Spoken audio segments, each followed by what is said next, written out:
kosher and respected Saturday as the Sabbath. The Judeo-Christians differed from traditional Jews only on one belief, that Jesus was the Messiah. His job as Messiah was to liberate Jerusalem from the Romans and bring world peace. I traveled from Jerusalem to where the Dead Sea Scrolls were found in Qumran, a dry plateau about a mile inland from the shore of the Dead Sea. I met with Professor Robert Eisenman, who told me that Qumran supported various communities starting some 2,100 years ago.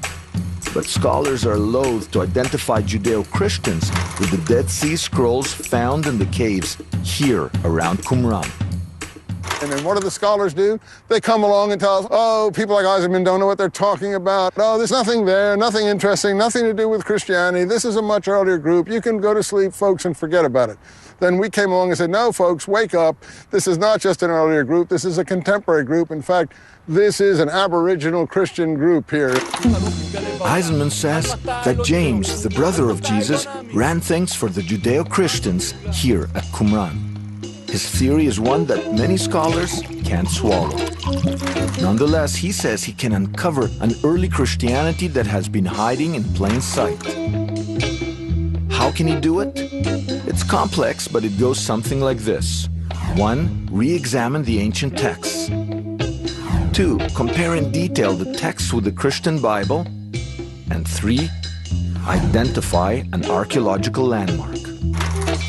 By building a detailed comparison of ancient texts with the Christian Bible, Eisenman says he can draw a treasure map and identify a landmark that physically places James at Qumran 2,000 years ago. And that may change the way we look at Christianity. His method starts with a new examination of the Dead Sea Scrolls. We're looking across into the most important cave found, Cave 4. That is the library cave. There were literally tens of thousands of fragments found in that cave, just piled up in a huge, unruly manner. The famous Dead Sea Scroll. Absolutely. We live in miraculous times. Out of nowhere comes this beautiful material that tells us all about this movement. In the Dead Sea Scrolls, Eisenman says he's found references to James, the brother of Jesus, also known as James the Just. And we know that every time in the Qumran materials that you see the word just one or righteous one, the interpretation is the righteous teacher. So there is a leader in the Dead Sea Scrolls called the just one or the righteous one. Do you believe the teacher of righteousness is James? Yes. Why do you think that? Because everything in his doctrine, everything that we identify with him, everything that we know about him makes it clear that his thinking is parallel or part of the kind of group we have here. We have one basic messianic movement out here, and this is the center of it. If Eisenman can place James at the center of it all, he can unveil a form of Christianity that has been lost for 2,000 years. It would mean that the Dead Sea Scrolls contain some of the earliest writings of the Jesus movement. And we can see them as they were. Yes. It's all in their literature. They're righteous. They're very imaginative.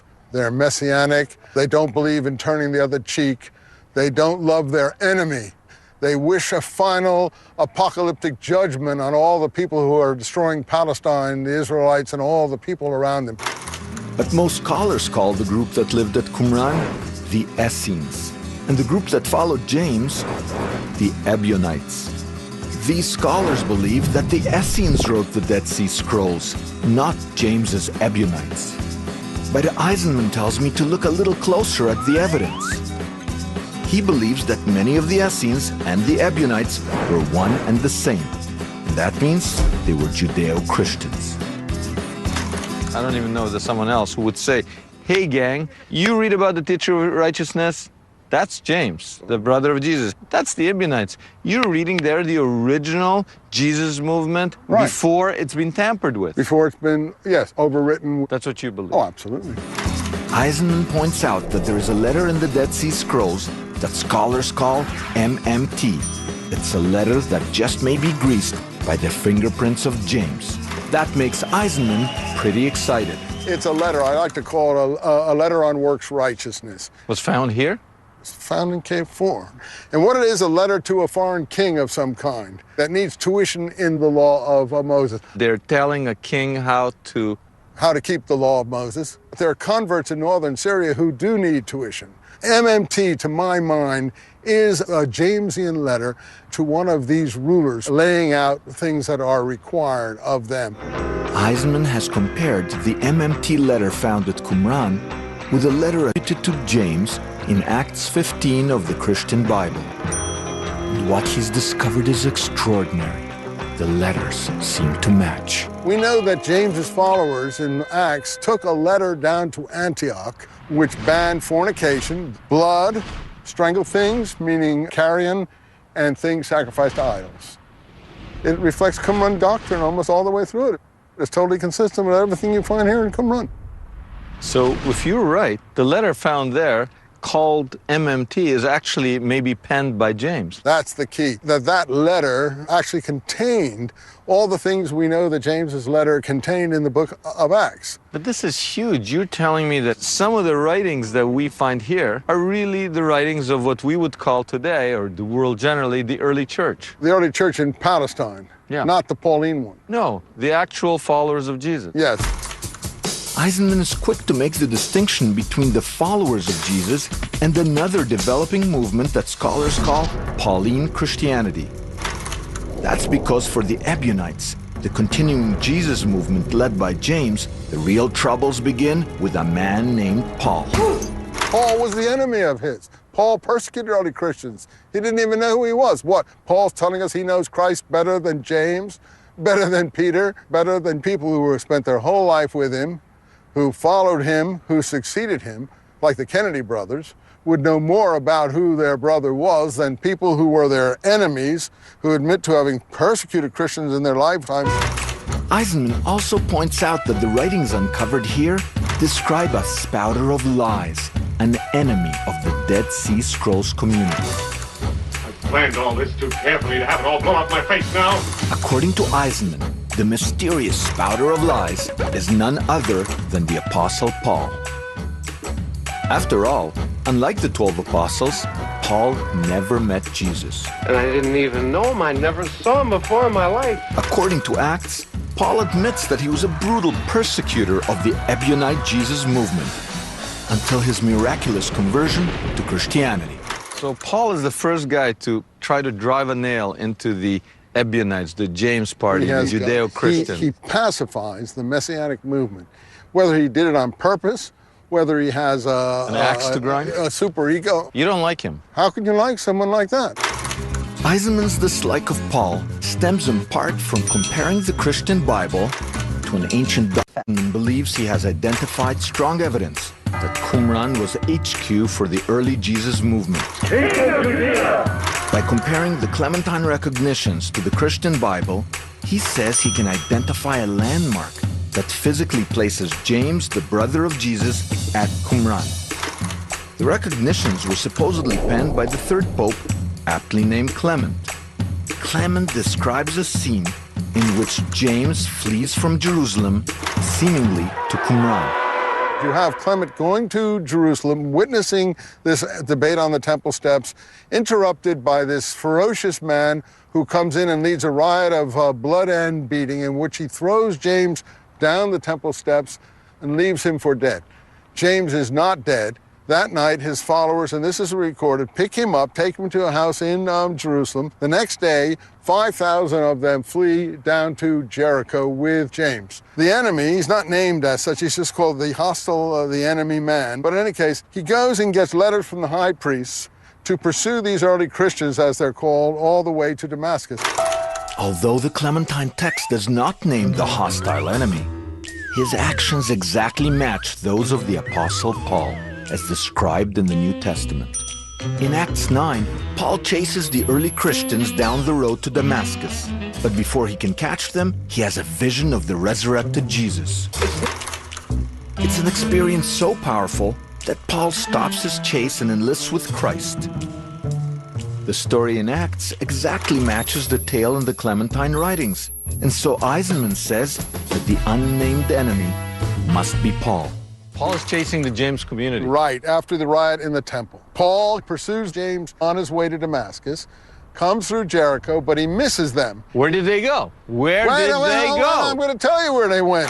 By matching the recognitions to the Christian Bible, Eisenman has uncovered the story.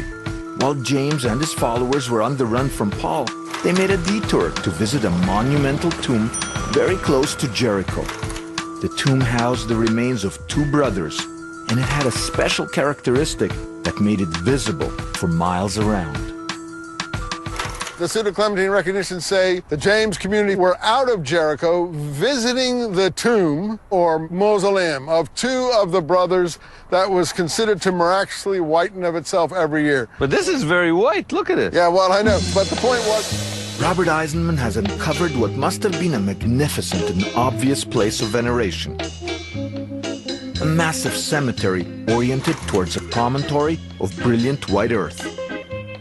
This is spectacular. Look at these graves are undisturbed for 2,000 years. Grave after grave after grave after grave. Look at this. Now... And it's all leading up, you're saying, to that. Right. This is an absolutely spectacular promontory here.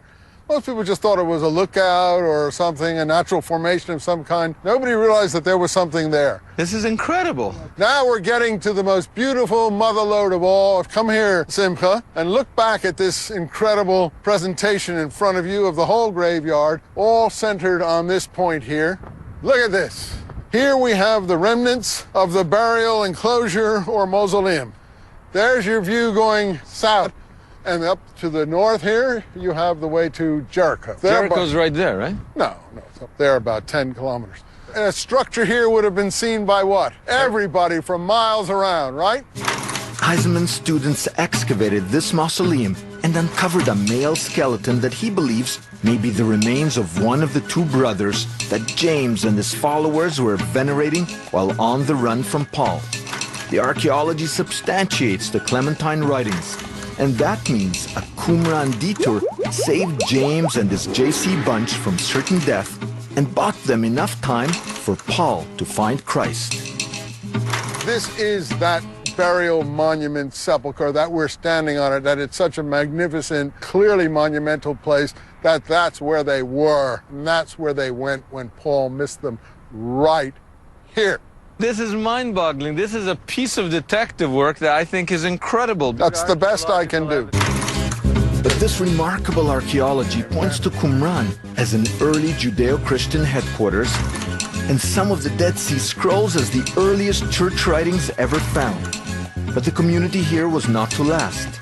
James was stoned to death in 62, an execution ordered by the high priest in Jerusalem, worried about the growing power of his movement.